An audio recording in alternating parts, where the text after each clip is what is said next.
Welcome to the yoga method. Today's practice is a short and sweet Vinyasa flow. So come and join me on your mat when you're ready. Starting in just either hero pose or thunderbolt. And I'd love for you to begin just with your ears over your shoulders above your pelvis, and closing down the eyes. Dropping into the awareness of your breath, of your body.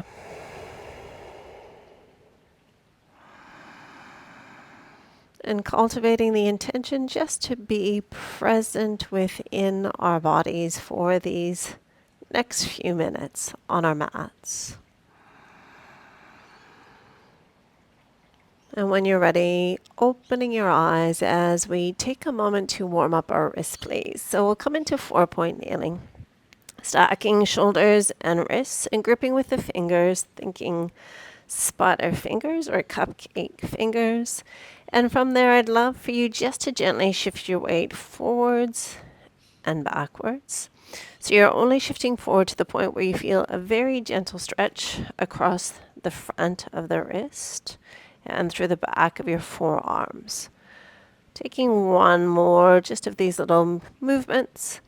And then please circling 3 times one direction.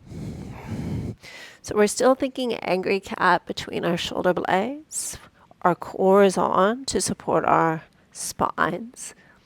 And just bringing a little bit of warmth to our wrists that do so much weight bearing in our yoga practice. From there, I'd like for you to turn your right palm towards the earth. And if you feel like you could do both at the same time, you will. But if it doesn't feel available, I'll tell you when to swap sides, okay? So a little shift again, moving forwards and backwards until you feel just a very gentle, subtle stretch through the forearms. Keeping long spine, chin in alignment with the rest of the spine. And one more, please. And finally, swapping sides if you've done one. And if you've done both, we're going to take one last stretch with the back of the hands on the earth. Now, this is the big one. So most of the time, the elbows will want to bend and the shoulders will shrug. So we'll deliberately press and lengthen. And just ever so gently shifting until we feel that stretch through the back of the forearm. Just one more, please. And then sitting back onto your heels if your knees will allow, and just rolling out through your wrists 3 times one direction, 3 times the other way. Maybe a little shake before we meet in high plank. So stacking once again into 4-point kneeling. Variation 1, we can keep the knees grounded. Variation 2, we're lengthening. So let's just stay here for a moment. So grip with your fingers. So we don't want to collapse through the wrists. And the thumb is really critical to maintaining the stability through the wrist joint. So press into your hands, but with a little bit more awareness, press into the thumb. And then shoulder blades a little bit protracted as we move into that angry cat feeling. We do this to engage the shoulder stabilizers, and that little protraction awakens our serratus anterior. Take one more breath in your high plank. And then on your knees or toes, how slow can you lower all the way to the abdominals? Take your time, pausing even as we hover just above the earth before releasing the toes and coming into Sphinx pose. Elbows slightly in front of the shoulder line if your back is feeling sore at all. If your back will allow, slide the elbows back in so they're stacking beneath your shoulders, pressing down in order to really lift and open the chest. Deliberately slide your shoulders back and down away from your ears. And then run a little experiment for me, please. So lengthen and then really relax through the abdominals and the glutes. And just notice, suddenly our spine is unsupported in a back bend. So for me, when I really release my stabilizers, I get sort of a little twinge in my lumbar spine and my lower back. But if I lift through my pelvic floor and lift through the abdominal wall and bring tension and tone to the glutes, suddenly that sensation for me disappears and my back is feeling well supported and protected. If you feel like there's room to go further, keeping the stabilizers engaged, we move to seal pose. So energize through the pelvic floor, through the abdominal wall, and through your glutes, bringing stability to your lumbar spine and your pelvis. Recheck your shoulders as we take one more deep breath in before gently releasing all the way down. Stack your hands, release your forehead, and take a moment once you've arrived safely just to sway through the pelvis, releasing any tension that we may have developed in the lower back. One more breath. And then via baby cobra or up dog or taking your reverse chaturanga, we'll meet in our downward facing dog. So hands are shoulder distance, your feet are hip distance, and please invite some gentle movement through any part of the body that you feel like there's a bit of tension hiding. And as we move, that's when these things become revealed. So celebrating a nervous system that lets us know where there is tension in the body, and a practice that reveals those places, those spaces. Taking one more breath with movement. And then I'd love for you to come into stillness. Bend your knees as much as you need. Just check that your hands are shoulder distance and you're gripping with your fingers. Spread your fingers and then spread your toes. Grip with your toes. Maintain the arches of your hands and the arches of your feet. Just one more breath here. And on the in-breath, ripple forward to your high plank again. So check your shoulders are stacking over your wrists, thinking angry cat, and a tuck of the tailbone so that the glutes activate with the core. How straight, how strong can we be from head to heel as we take one more breath in. And then landing through your left knee, spin your left shin, and peel your way open into a supported side plank. So shoulder, elbow, and wrist stacking, and then aligning that top arm so we're creating maximal length from fingertip to fingertip, and then maximal length from the crown of the head to the pinky toe side. Just take 2 more breaths as you lift through the hips, press the pelvis forward, and engage through your core. And when the time is right for you, just ease your way down. Take a moment to return to high plank, or please feel free to stay on your knees. So grip with your fingers, press the earth away, a little tuck of the tail. And if you have a mirror, you're checking that your shoulders are about the same height as your pelvis. Just one more full breath in before we ground the knees, spin the shin. Pardon me while I turn my back on you. Spread your wings. Touch the ceiling and really exaggerate the lifting of the hips and pressing into the outer edge of your right foot. Eye gaze steady to the front or looking to your top hand. Flooding breath in for 2 more. One more full, deep, expansive breath in.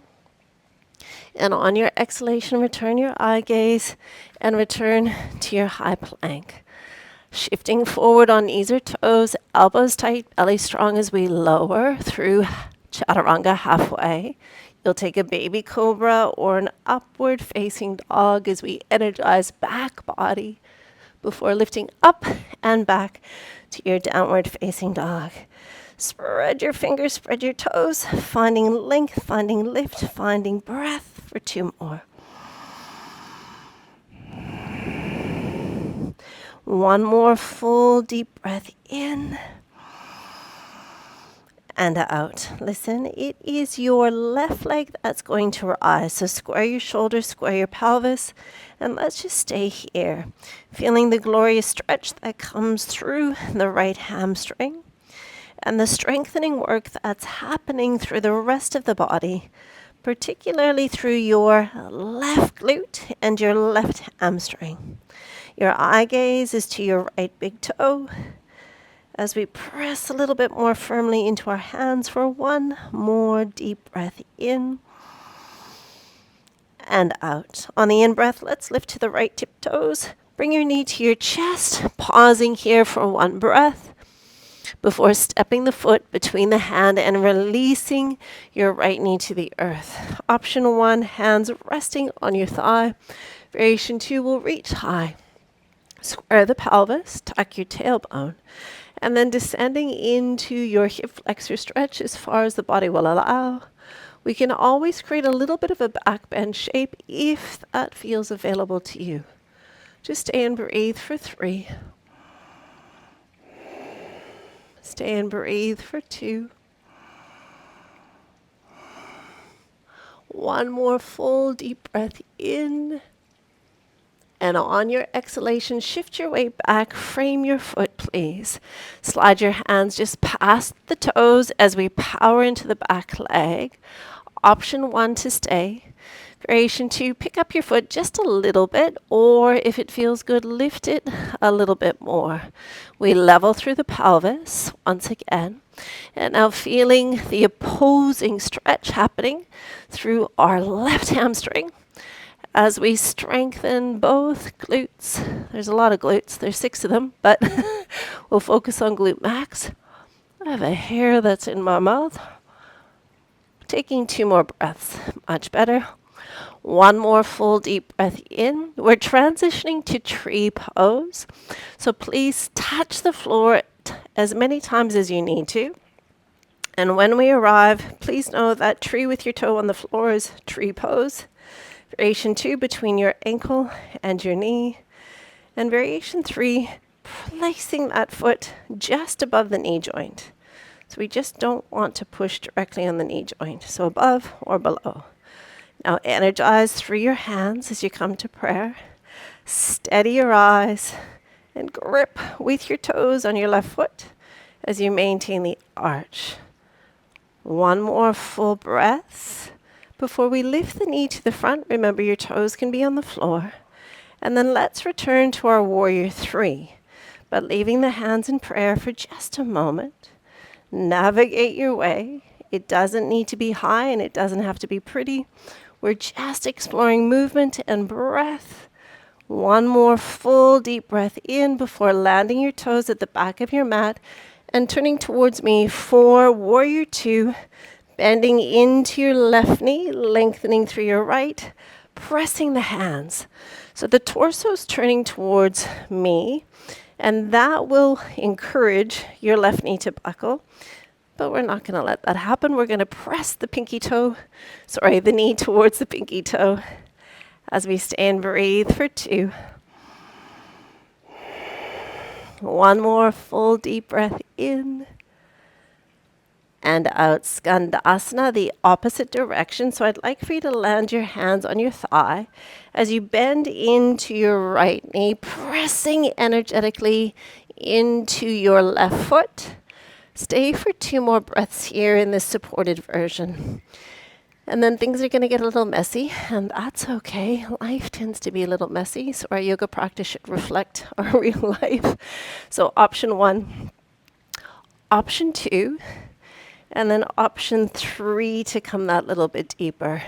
Now, once you've arrived here, maybe you're picking up through your hands. You don't need to, especially if you're balancing on your toe. So from here, just choosing the right variation for you. Shoulders away, belly strong, breath is deep for 2 more. And then 1 more breath before we all land on our seat.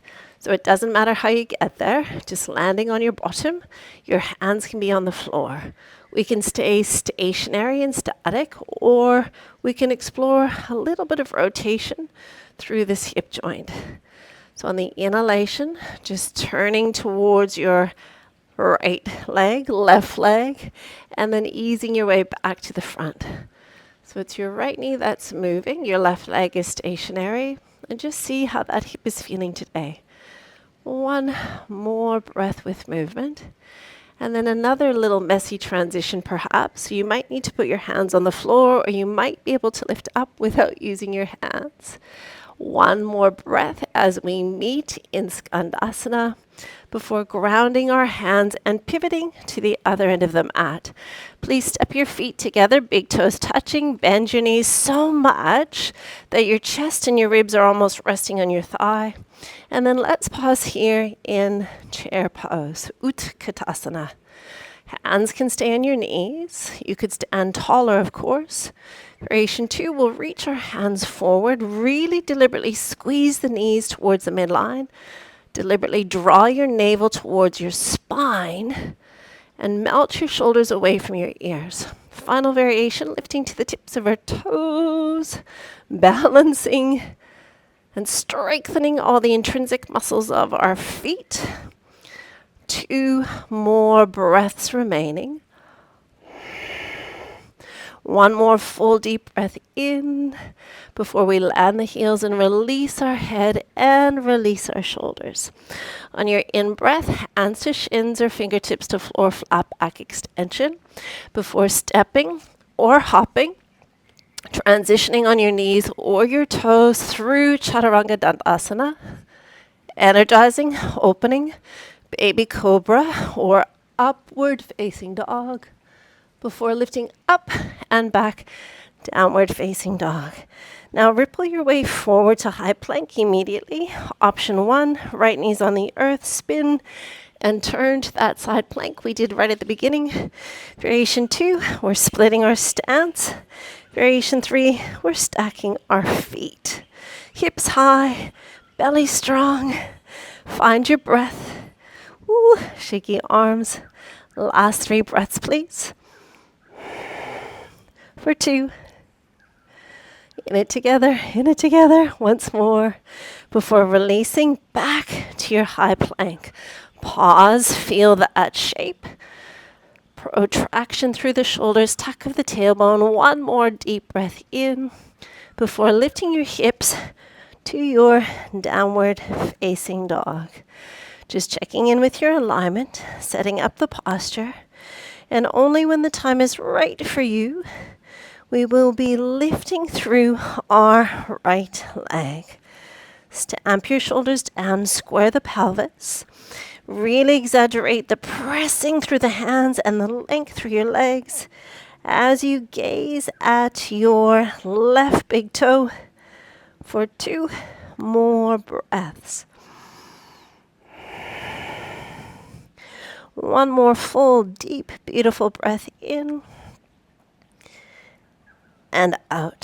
To the tips of the toes we rise as we breathe in, stepping between our hands, help ourselves if we need, before releasing our knee to the earth. Sending your hands high, square the pelvis, tuck the tailbone, descend into your hip flexor stretch, maybe exaggerating a little baby back bend if it feels safe, appropriate, delightful to your body. Last 2 breaths. Ease your left glute on. Ease your pelvic floor lifted before we release back and frame the foot. We'll take the hands just beyond the toes as we lift into our back leg. And this was where our supported warrior 3 came in. So option 1, shift the weight. Maybe you're lifting a little bit, maybe not. Variation 2, just exploring maximal length that feels wonderful to your body. So I'm hoping you're feeling a right hamstring stretch and at the same time really cultivating strength in both lower limbs. Last 2 breaths. Lift your hearts, lift your eye gaze. One more deep breath before we transition to warrior 3. Remember, you can touch the floor as many times as you need to. So toe on the earth, toe between the knee and the ankle, or lifting that little bit higher above the knee joint. Press your palms together, grip with your right foot, energize your right leg. Steady your eyes for 2 more breaths. One more, please. Before we lift the knee, remember the foot can be on the floor, so pausing before we transition back to warrior three, but hands staying in this prayer position. The leg does not need to be off the floor. Your toes can be supporting you on the earth, but the pelvis is level, the belly is strong. Take one more deep breath in before gently, slowly landing, and we'll meet in warrior two. So right knee is bending, shoulders are squaring to the pelvis, and we're sinking as far as the body will allow through the right knee joint as we press it towards the pinky toe, and then firming the outer edge of our left foot as we stay for 2 more breaths. One more full deep breath in before transitioning to Skandasana, hands landing on your thigh. So once we've arrived here, just feel how this is feeling through the inner seam of this leg. Option to stay exactly as we are. Variation 2, it was hands coming just to support us on the earth. Variation 3, hands remain, but we're exploring lifting and sinking at the same time. That final option was to lift the hands. And this is where things are going to get a little bit messy. Messy's okay, right? Kids don't care. We're just exploring movement with hopefully a little bit of curiosity. Last 2 breaths. One more, please. So the messy bit is getting to a seated position. Use your hands for support. And once you've arrived there, we're all just moving through internal rotation and back to external rotation through our left knee joint. So I'm always talking mirror image to you. So I hope that's not confusing for you at home. So I say my left leg, which is technically my right, so that I'm hopefully just mirroring you at home. Last 2 breaths with movement before the real fun begins of trying to get off the floor. So please use your hands or see if you can lift up without using your hands. And then we land, we pivot, and from there we met in our chair pose. So big toes together, heels separated, knees are squeezing towards the midline, and we're sinking so much through the knee joint that our rib cage can rest on our thighs. So from here, just notice, do I need the support of my hands? Do I need to lift a little higher? Just feel your own body, and please honor your own body. And then our last little variation was to balance on the tips of our toes, strengthening the toes, the arches of the feet, the ankles, the knees, the hips, and then really exaggerate the strength of your core as you take 2 more breaths. One more, please. And however you come to be in a seated position, it's perfect. Once you've arrived there safely, your hands will reach, your hearts will lift, and will hinge back ever so slightly to feel the core engage a little extra. When you're ready, variation 1 for your boat, toes are on the earth. Variation 2, floating your shins parallel. And variation 3, lengthening through those legs. Find buoyancy in the heart, softness in your shoulders and your faces. Staying and breathing for 3 more breaths. For 2. 1 more full breath in before releasing the feet as we breathe out. Please reach underneath. Hold your wrists, your forearms, or your elbows. Take a breath into a happy cat shape. And then on your exhalation, bow the chin towards the chest and really open up the back body. Breathe in, front body lifts and opens. On the exhalation, bow through the cervical spine, around through the thoracic, and then into the lumbar and all the way down into the sacrum. One more time, full breath in. And a gentle breath out. Stay here for one extra breath.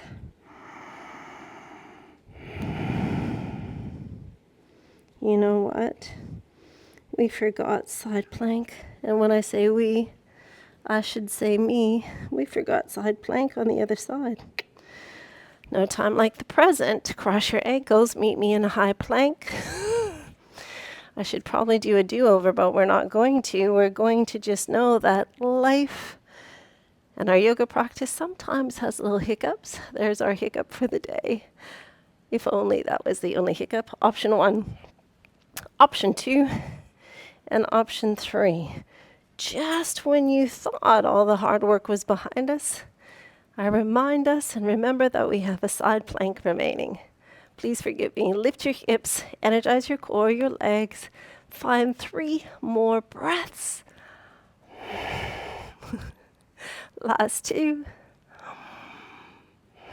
One more full, deep celebratory breath in before releasing to your child's pose, please. Big toes together. Release your heads. Relax your shoulders.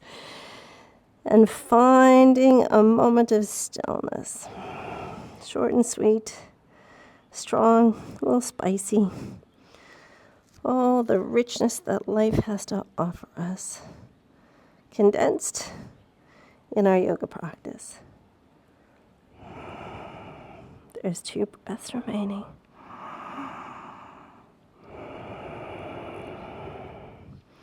One more breath, please.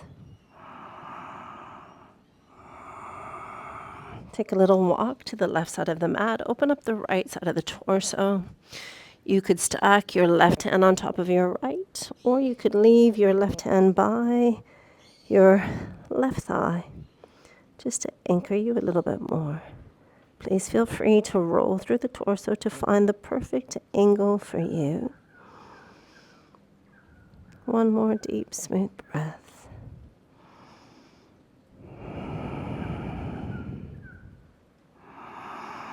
Before easing your way to the second side of your mat, opening through the left side of the torso, maybe right hand's on top of left, or sliding that hand back towards your knee, pressing down, lengthening, and then breathe more fully into your left lung.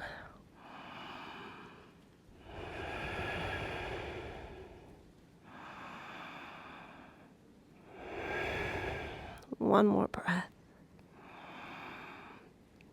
Before easing our way back to the midline, you're swinging your legs around or you're crossing your ankles to take a seat. And let's just take one Paschimottanasana. So bend your knees as much as you need, lift and lengthen to establish your posture, and then ease your way into your forward fold with your hands resting on your thigh, your shins, your ankles, your feet. Our dristi is our big toes. We're gently drawing the toes back towards our nose to not only enhance the neural component, but also the fascial component. Every part of us is connected. So as we draw the toes back, we send a ripple through the entire body, through the nervous system, the muscular system, the fascial system. One more breath as you steady your eyes and feel your body. And then on your next inhalation, just lift through your hearts. And as we exhale, we'll come to Sukhasana with our right leg in front of our left. Taking a moment to just sit in stillness. Breathing in and out through the nose. And we'll just end with some of Vritti breathing or box breathing. So take a breath in with me. And then completely let that breath go. Let's breathe in for 5, 4, 3, 2, 1. Hold. 4, 3, 2, 1. Release. 4, 3, 2, 1. Hold. 4, 3, 2, 1. Breathe in. So breathe in for 4, 5, 6. And then hold the breath for the same amount of time.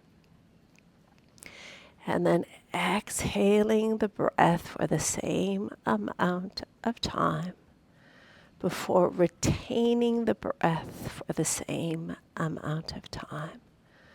I don't want there to be any sense of struggle. So find a comfortable box breath, samavriti breathing pattern.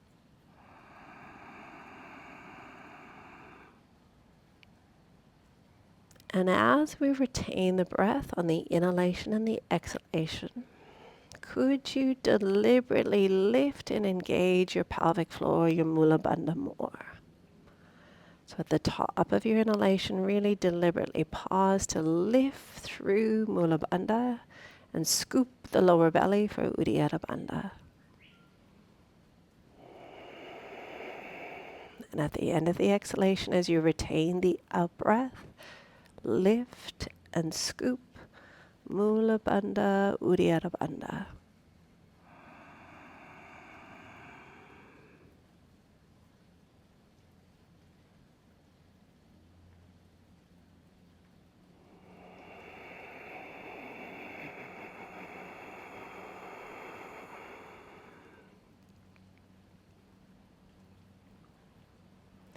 Just taking one more round of your samavriti breathing.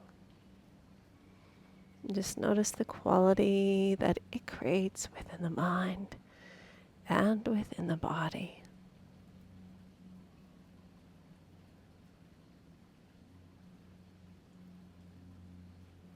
And at the end of your last retention, please bring your hands to heart center in Anjali Mudra with your eyes remaining closed.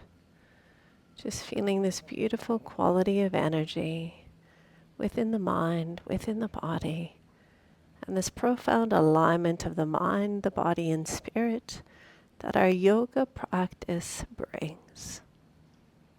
Taking one last unified breath together before closing our practice with a bow. Namaste. Thank you, dear yogis, for your time, your effort, your energy. I hope you enjoyed this short and sweet practice, and I look forward to hearing from you soon. Namaste.